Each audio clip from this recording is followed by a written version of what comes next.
नमस्कार, आप देख रहे हैं स्पेशल 88 और आपके साथ मैं हूं दीपिका यादव। रुक करेंगे खबरों का। सीएम योगी आदित्यनाथ के गोरखपुर दौरे का आज अंतिम दिन। 10 बजे से सीएम योगी जनता दरबार लगाएंगे। साथ ही निर्माणाधीन एम्स परिसर का भी निरीक्षण करेंगे। सीएम 3 दिन के गोरखपुर दौरे पर हैं।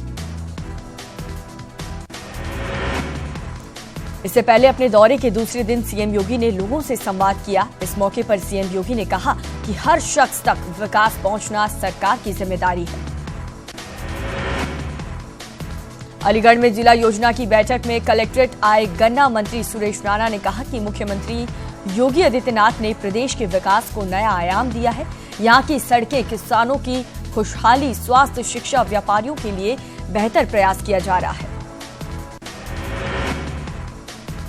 बलिया में कैबिनेट मंत्री ओम प्रकाश राजभर ने किया विवादित बयान। उन्होंने राहुल गांधी पर सत्ता हथियाने के लिए तड़पड़ाने का आरोप लगाया। उन्होंने कहा कि कांग्रेस ने पिछड़ों, दलित व अल्पसंख्यकों के साथ न्याय किया होता तो वो इनसे दूर नहीं होते। प्रदेश सरकार की राज्य मंत्री स्वाति सिंह ने मेरठ में नवीन मंडी का औचक निरीक्षण किया। औचक निरीक्षण में मिली खामियों को लेकर स्वाति सिंह ने अधिकारियों को जमकर फटकार भी लगाई। साथ ही टैक्स चोरी के मामले पर भी व्यापारियों को आड़े हाथ लिया। वहीं आरएलडी के छपरौली विधायक सहेंद्र सिंह रमाला ने अपने समर्थकों के साथ बीजेपी का दामन थाम लिया। भाजपा के प्रदेश डॉक्टर महेंद्र नाथ पांडे ने रमाला और उनके साथ भाजपा में शामिल होने वाले 2 दर्जन से अधिक ग्राम प्रधानों और 2 ब्लॉक प्रमुख को भाजपा की सदस्यता दिलाई। लंबी उपेक्षा के बाद आखिरकार सुल्तानपुर में सांसद वरुण गांधी ने शहीद की प्रतिमा का अनावरण किया। खालिसपुर गांव के किनारे शहीद महेंद्र यादव की प्रतिमा के अनावरण का 8 महीनों से इंतजार किया जा रहा है। इस प्रतिमा के अनावरण के लिए परिजनों ने जनप्रतिनिधियों समेत तमाम सैन्य अधिकारियों के चक्कर लगाए। दरअसल यहीं से थोड़ी दूर पर स्थित मलिकपुर नोनरा गांव के रहने वाले रमशब्द यादव ने तीसरे पुत्र महेंद्र बीएसएफ के उपनिरीक्षण पद पर जम्मू कश्मीर के कुपवाड़ा जिले में तैनात थे। इंटरमीडिएट में प्रथम स्थान हासिल करने वाले फतेहपुर के छात्र रजनीश शुक्ला को बधाई देने के लिए केंद्रीय राज्य मंत्री साध्वी निरंजन ज्योति रजनीश के गांव पहुंची और बधाई दी। साथ ही उन्होंने प्रदेश सरकार को नकल विहीन परीक्षा करवाने के लिए बधाई देते हुए कहा कि नकल विहीन परीक्षा से प्रतिभावन छात्रों को आगे बढ़ाने में सुअवसर मिलेगा।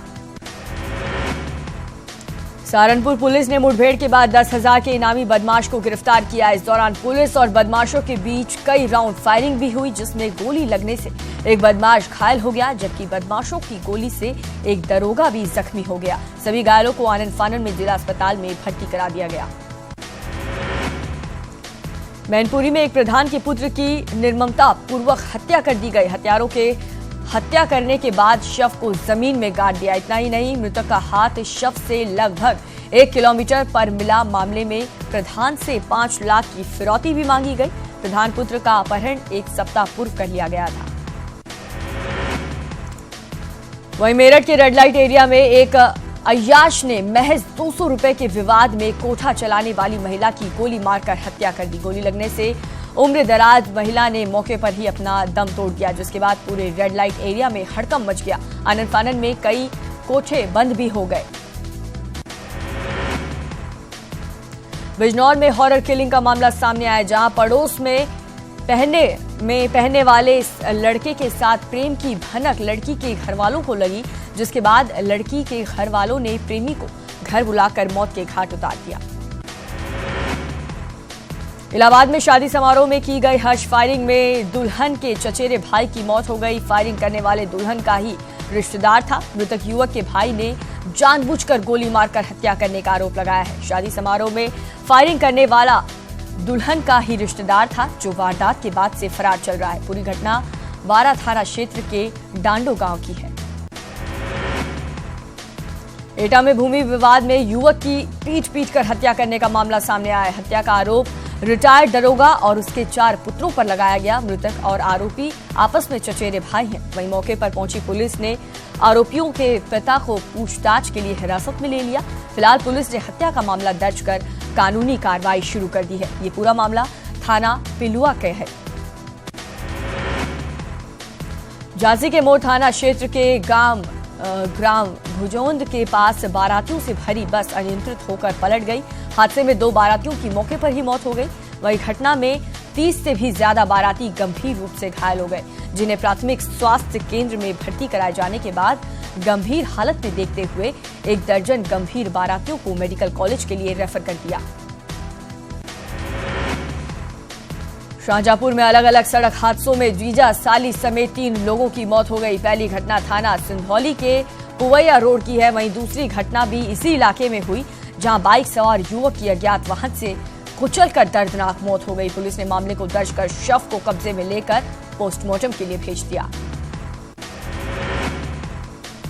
वहीं महोबा में तेज रफ्तार ट्रक की टक्कर से महिला की मौत हो गई, जबकि 2 लोगों को गंभीर हालत में जिला अस्पताल में भर्ती कराया गया। घटना कबरई थाना क्षेत्र के झांसी मिर्जापुर हाईवे की है। घटना के आक्रोशित परिजनों ने कबरई थाना के सामने जाम लगाकर ट्रकों में तोड़फोड़ कर जोरदार प्रदर्शन के बाद आरोपी ट्रक चालक के खिलाफ सख्त से सख्त कार्रवाई की मांग की है। बागपत में भांजे ने मामी के साथ मिलकर अपने ही मामा की हत्या कर दी। मामी के साथ आरोपी भांजे के नाजायज संबंध थे।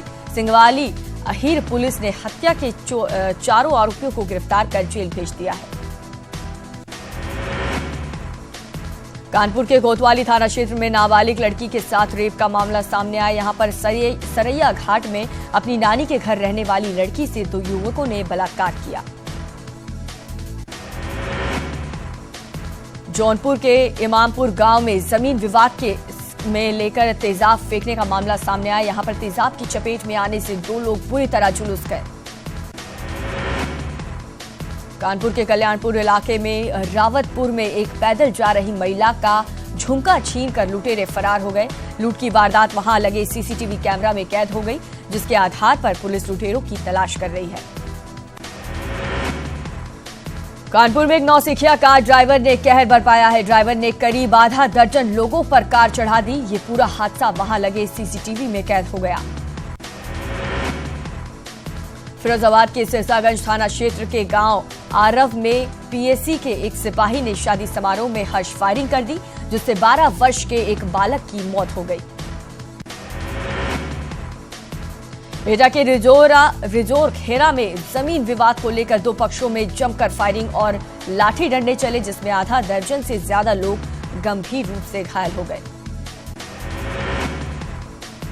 शामली में दिन दहाड़े दुकान मालिक की दबंगई का मामला सामने आया। आरोप है कि दुकान खाली कराने की कोशिश करते हुए दुकान मालिक ने किराएदार पर पिस्तल तान दी और इसी दौरान दुकानदार के साथ जमकर मारपीट भी की। मुरादाबाद में दहेज में 5 लाख रुपए की डिमांड के बाद दुल्हन ने बारात वापस कर दी। इस मामले में दुल्हन की तरफ से पुलिस में शिकायत भी दर्ज करा दी गई है।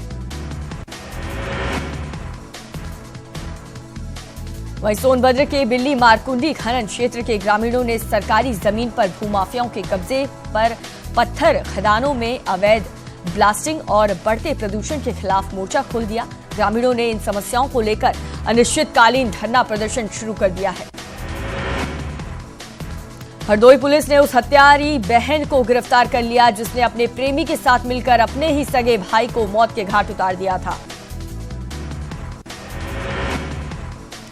कानपुर पुलिस ने कपड़ा कारोबारियों के साथ लाखों की ठगी करने वाले शख्स को मेरठ से गिरफ्तार किया है। गिरफ्तार ठग कारोबारियों से करीब 90 लाख रुपए का माल लेकर गया था और इसने बदले में कारोबारियों को फर्जी चेक दे दिया था। इटावा के नगला गैंग गांव में तालाब पर हुए अवैध कब्जे को हटाने गए पुलिस की टीम पर ग्रामीणों ने पथराव किया, साथ ही प्रशासन की जेसीबी मशीन भी तोड़ डाली। मैनपुरी शहर में रहने वाले मोबाइल व्यवसायी ने नगर पालिका परिषद के अध्यक्ष के पति लक्ष्मण गुप्ता पर जान से मारने और मारपीट का आरोप लगाया है। मारपीट की तस्वीरें सीसीटीवी में कैद हुई। कानपुर पुलिस ने शातिर वाहन चोरों को गिरफ्तार कर लिया है, जिसके पास से पुलिस को चोरी की 5 मोटरसाइकिल और एक कार भी बरामद हुई। गाजियाबाद के सियानी गेट थाना पुलिस ने चेकिंग के दौरान वाहन चोरों की गिरफ्तारी कर ली है। चोरों के पास से पुलिस ने चोरी की गई 10 मोटरसाइकिल भी बरामद की। मुजफ्फरनगर के सिविल लाइन थाना क्षेत्र के एक दुकान में दीवार तोड़कर चोरों ने लाखों रुपए पर हाथ साफ कर दिया, लेकिन दुकान में लगे सीसीटीवी कैमरे में इस चोरों की सारी करतूत कैद हो गई। शामली में पुलिस विभाग को 15 डायल 100 मोबाइल बाइक की सौगात दी गई। पुलिस लाइन में सहारनपुर डीआईजी शरद सचान ने बाइक को हरी झंडी देकर रवाना किया।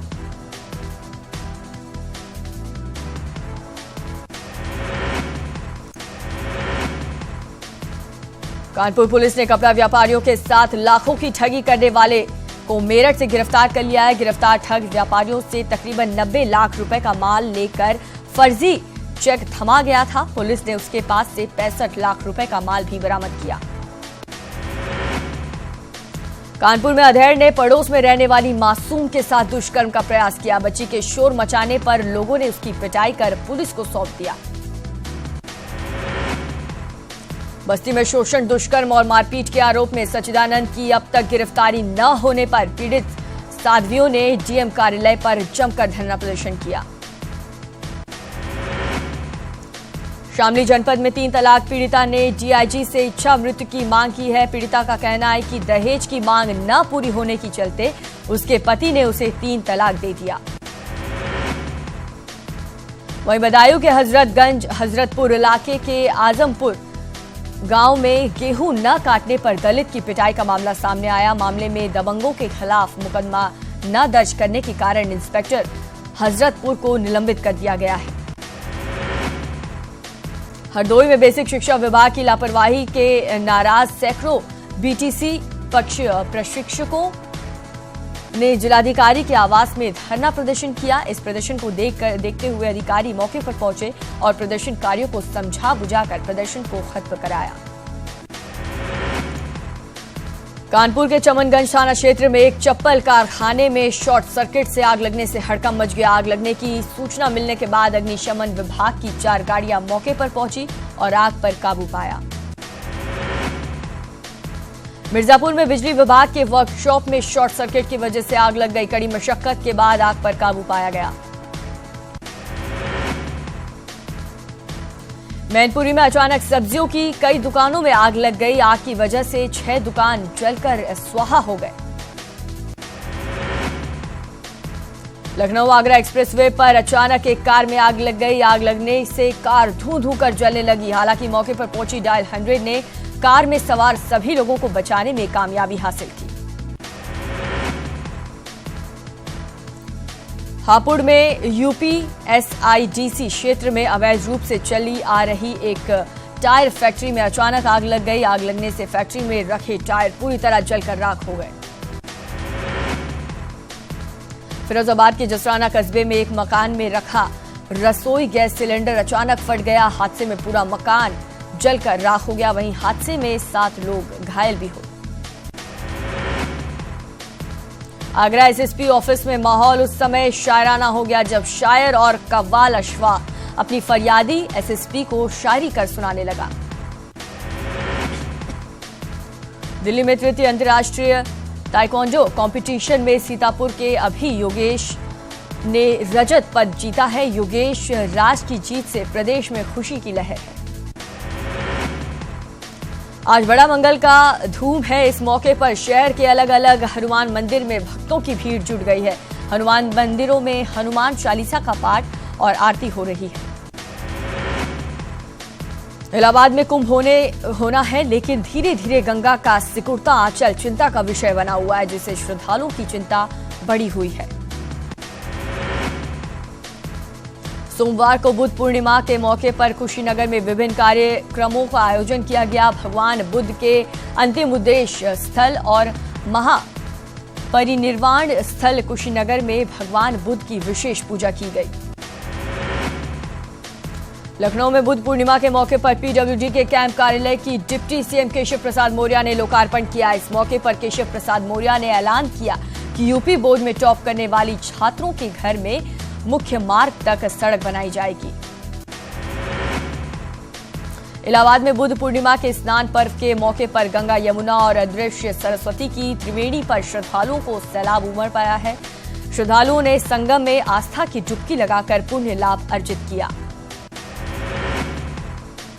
भारतीय बौद्ध समिति और बौद्ध अंबेडकर सामाजिक समितियों ने परिवर्तन चौक पर बुद्ध पूर्णिमा के मौके पर कार्यक्रम का आयोजन किया। कार्यक्रम का संचालन पूर्व सीएम मायावती के एएसडी गंगा राम गौतम ने की। वैदिक मंत्रोच्चार के साथ सोमवार को बद्रीनाथ धाम के कपाट खुल गए। कपाट खुलने के साथ ही चारधाम यात्रा की विधिवत शुरुआत हो गई। विश्व प्रसिद्ध बद्रीनाथ धाम के कपाट सोमवार को श्रद्धालुओं के लिए खुल गए। कपाट खुलने के साथ ही मंदिर में भक्तों का सैलाब उमड़ पड़ा। बद्री विशाल के कपाट खुलने के बाद बीजेपी प्रदेश अध्यक्ष अजय भट्ट, उच्च शिक्षा मंत्री धन सिंह रावत, विधायक महेंद्र भट्ट, विधायक सुरेंद्र सिंह नेगी ने भी बद्रीनाथ धाम के दर्शन किए। सीएम त्रिवेंद्र सिंह रावत आज उधम सिंह नगर के दौरे पर आ रहे हैं। सीएम सितारगंज के शक्ति फार्म में एक विशाल जनसभा को संबोधित करेंगे और सितारगंज में करोड़ों रुपए की लागत से बनने वाली 3 पानी शक्ति फार्म सड़क निर्माण के कार्य का शिलान्यास भी करेंगे। पीएम मोदी की अध्यक्षता में 2 मई को होने वाली समीक्षा बैठक को लेकर सीएम त्रिवेंद्र सिंह रावत ने सोमवार को एक मीटिंग बुलाई। आपको बता दें कि पीएम मोदी सभी राज्य के मुख्यमंत्रियों के साथ दिल्ली में 2 मई को समीक्षा बैठक करेंगे। सूबे में आज नई आबकारी नीति के तहत 498 शराब की दुकानें खुलेंगी। नई नीति के तहत दुकानों के आवंटन से 33% से ज्यादा राजस्व मिलने की उम्मीद है। पंतनगर की टाटा मोटर्स की फैक्ट्री में संदिग्ध परिस्थितियों में एक श्रमिक की मौत के बाद आक्रोशित श्रमिकों ने फैक्ट्री और परिसर में खड़े कई वाहनों में जमकर तोड़फोड़ और हंगामा किया। निकाय चुनाव को लेकर नगर पंचायत और पालिकाओं के अध्यक्ष पदों के लिए सरकार ने आरक्षण सूची जारी कर दी है। सूची में कई बड़े नेताओं के गढ़ को बचाने के लिए सीटों को आरक्षित किया गया है। सरकार के दावे केदारनाथ पैदल मार्ग पर खोखले साबित होते दिख रहे हैं, जहां पर गौरी कुंड से केदारनाथ धाम की पैदल यात्रा करीब 22 किलोमीटर की है। इस पैदल मार्ग पर ना रेलिंग लगाई गई और ना ही रेंट शेल्टर बने हैं। नैनीताल में एक शख्स अपनी जमीन पाने के लिए पिछले कई दिनों से जिला प्रशासन के चक्कर काट रहा है। जब न्याय नहीं मिला तो व्यक्ति डीएम कार्यालय के बाहर बैठकर धरना पर बैठ गया।